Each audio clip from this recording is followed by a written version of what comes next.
Watcher, welcome back to the channel. This is the Essential Handyman. I'm Ian. Today we're going to do a product review of a tool called the Little Wizard. What it is, it's a wood shop and site tool combined, and it detects metal, so when you're planing up timber you don't ruin your plane blades. Let me show you this. Okay, now the majority of the time someone would use this would be using old wood or this, pallet wood. We've all seen this, everyone gets pallets these days because wood's so expensive and quite, well, it's you know, secured by nails, and you think you've taken a nail out, you may have just pulled the top of the nail head off, and you put your plane over it, you'll ruin your plane. Now this applies to hand planes. It also applies to these electrical planes.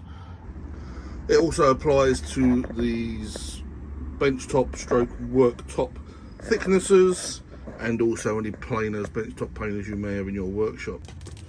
Okay, so the packaging is fairly easy to open. It's not like a clamshell which needs cutting. It just pulls apart, and there's the item itself. Very simple, very lightweight actually. Not going to affect your the weight of your tool bag too much. First impressions, it does feel a little bit flimsy, I've got to be honest with you. It feels, you know, when you twist it, this part is twisting around. Okay, well, we'll give it a go. Maybe it needs to, that's a screw, tighten the screw up. When we put a battery in, it might stabilise it. Let's get a battery in there.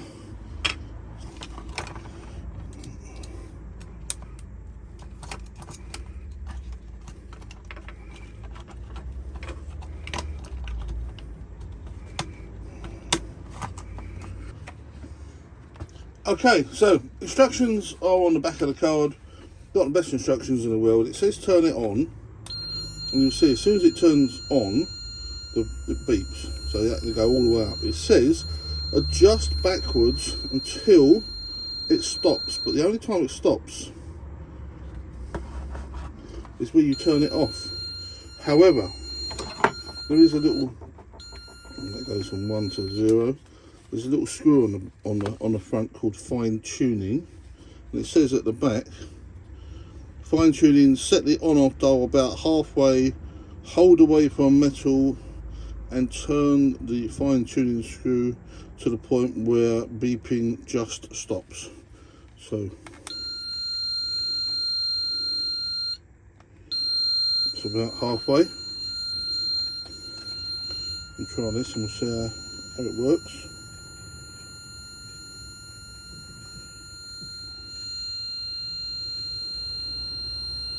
Right, it's gone all the way to the left.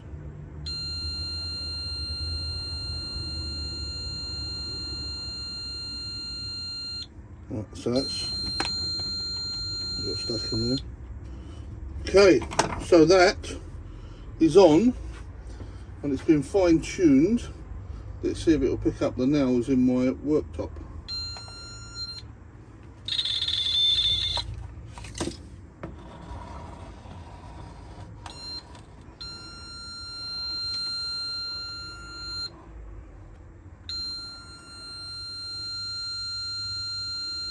That's sound one.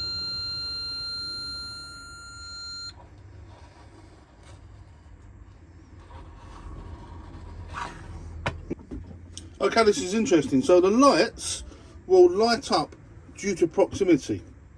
So if you're, you know, an inch or two away, you'll have one light, and as you get closer, it will go to 5 lights. However, it will also go to 5 lights depending on the amount of metal detected, which is a little bit confusing because I won't know whether I'm over the top or whether I'm just near a huge lump of metal. I suppose in terms of investigating, you're going to stop and look at the work what you're working on anyway, but it does take a little bit of setting up. Let's try it with on the worktop here, as I say, and then we'll try it with some offcuts of wood. So that's over the top of a nail. Then it's gone down to 1, and now we're between 2 screws, and we're away from the screw, and it's 1, 2, 5 lights, and we're right over the top of it, and it's gone 5, 4, 3, 2, 1. Then nothing, As we get closer, 1, 2, 3, 4, 5 and 5, and I am directly on top of it. These two screws are close together. It's gone from 5 to 1, now it's gone off, on again. Yeah, that's pretty accurate. Let's try it with a piece of pallet wood. Apparently you're meant to do this in a bit of a circular motion. Overlapping.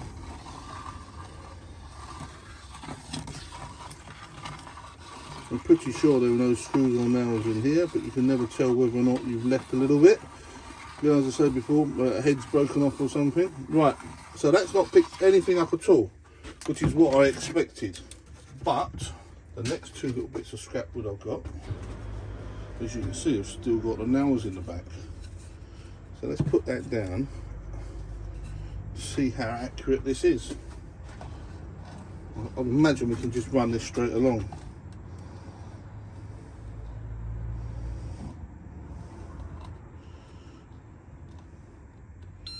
Yes, perfect. That's exactly what I want. Now you can understand how this works, can't you? So if you've got this stuck in a vise, and you're coming along here and you think, well, there's no nail heads, I can't see anything because they're buried below the surface. You hit it with your plane, you're going to get to here, you've got two nails in it, you're going to take two great big chunks out of your sharpened plane iron, which means you've got to stop work and you've got to take it out, and you've got to grind it off, and then you've got to sharpen it, got to put micro and a macro bevel on it. So this is brilliant. So this would go over the, whoops, this would go over the top. You turn it over, you'd see, oh yes, there are a couple of nails there, we'll take those out. So in terms of a tool for assessing whether or not you've got metal in your wood that you're going to be planing up, it's a great little gadget. However, I'm a bit concerned about how flimsy it is and how it just keeps sort of, when you pick it up, it just setting itself off. See, it set itself off here, and I know there's no metal in that side. Maybe I just need to adjust the, hold on, it's picking up the screws beneath, I think. Let's move it away from those screws.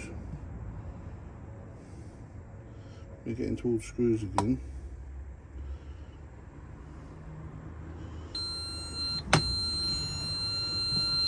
You see, it's picked up those nails directly beneath. And we go past them, it stops. I think I'm going to have to mess around with the fine tuning a little bit to make sure this works okay. First impression, it's a great little gadget. They're not cheap. I'll put down on the screen how much I paid for this. Can't remember off the top of my head. First impressions are it's very flimsy. I'm not overly impressed by how flimsy this is, and it's giving me some false readings. It's very, very sensitive. I'm still going to have to mess around with the fine tuning. I've got a little job this afternoon where I've got to go and take a door off and plane the edges and the sides to make it fit in the door frame properly, and this will come in handy for that because I want to be checking the edges, make sure there's no and the underside, make sure there's no nails before I run the plane over it. I'll try and do some fine tuning with it, and then maybe I'll come back later on and give a little update on whether or not this is actually any good or just an expensive gadget that's going to sit in the workshop gathering dust. I'm on site, I'm doing a job at this house, taking the front door off because it's binding, so I've got to shave off the bottom and the sides of the door. So I've got to shave off this section and the bottom, and this is coming in really handy here. So I didn't know whether or not this that's been painted over still had a lock in it, so dragging it along, everything's fine. As it gets to the lock up here, it hits, it carries on to the latch and the lock, nothing else. So we've sorted out the sensitivity of this thing. It's working really well, and I now know that at the bottom of the door I can plane this off and not have to worry I've got to buy new plane blades. So I've had a couple more days now to play around with this little wizard to work out where it works best, adjust the sensitivity. I've made a few improvements to it. Doesn't look very good, does it? I've actually super glued the sides where it was coming apart, which you shouldn't have to do, and I put 3 elastic bands on it. It is much more robust now, but should we have to do that with a brand new tool? No, we shouldn't. I've been playing around with the sensitivity and it's crap. Now this is turned off and it's set to the optimum sensitivity. When I turn it on, oh dear, it's telling me that there's metal in the area. No matter what I do, it's just telling me there's metal. So if I put it all the way to the on button, it stops. Okay, now the problem I've got with this is a proximity sensor, remember. I'm getting close, I'm getting close. As you can see, I'm almost on top of this bloody now, this screw. I'm over the top of it, and it still hasn't registered yet. Now it kicks in when I'm way over the top of it. Obviously you're going to be, if you get any sort of reading at all when you're back before you playing something, you're going to stop. But the problem is this one here is a bit, this screw here is a bit lower down, yeah? And if I take this and it goes through the middle, oh look, it's not registering. Oh, on the left hand side it registers, the middle it doesn't, the right hand side just about. So if I go over the middle of this now, this screw, it's not registering. So I could quite happily be planing that up, and then, you know, if you've got a helical cutter in your DeWalt or something, you're looking at £200 for new blades, aren't you, because of that? So the final analysis. If you've got one, send it back. The concept is good. You know, there's plenty of these on the market which work well, but the little wizard is not worth a carrot. If you've got, don't buy one. Do not buy one of these things. It's useless. There are alternatives for woodworkers out there. If you just look on Amazon, etc. Or you probably can buy some on sort of Axminster or something like that, actually. But for a review, I would not recommend this. I would say do not buy it. If you bought it, send it back. If you're like me, you've got it, you've had it a little bit too long to send it back, because I've had this a while now. Just make the best of it, tweak it, use it as best you can until such time as you think yourself, I cannot be bothered with this anymore, I'm going to buy another one. Okay, bit of a pessimistic tool review this time, but as always, you know, I always said I'll tell you the truth, and just because I bought this and spent 72 quid on it does not mean I'm going to recommend it. I definitely don't recommend it. Don't buy it, save your money. Okay, Ian, over and out. See ya.